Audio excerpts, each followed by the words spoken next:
Hello guys, welcome to मेरे blog प्याली and Priyanka Shrimal. तो गाइस আজকে রবীন্দ্রনাথ ঠাকুরের বার্থডে।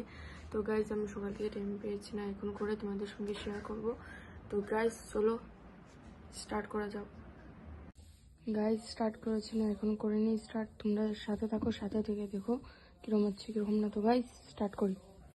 সো গাইস আমার পেন্সিল করা কমপ্লিট হয়ে গেছে, বনুরও পুরো কমপ্লিট হয়ে গেছে। এখন আমি শেডিং করব, কালারটা শেডিং করব। শেডিং করার পরে তোমাদের সঙ্গে দেখাচ্ছি। তো গাইস শেডিংটা শেষ হয়ে যাক, তারপর দুজনেরটা ভালোটিকে দেখাচ্ছি। তো গাইস শেডিং করি এখন। সো গাইস রবীন্দ্রনাথ ঠাকুর হয়ে গেছে, কিরকম হয়েছে কমেন্টে জানাবে। সো গাইস এখন তো দেখিয়েছি তোমাদের সঙ্গে, মানে বনু কিরকম করেছে, আমি কিরকম করেছি। তো গাইজ এখন মানে বনু ঘুমিয়ে গেছে, নাহলে ওই আগে তোমাদের সঙ্গে শেয়ার করলো না। মানে এখন ও তো ঘুমিয়েছে, কালকে ওর টিউশন আছে 6:30-তে, তো সেজন্য ও ঘুমিয়ে গেছে।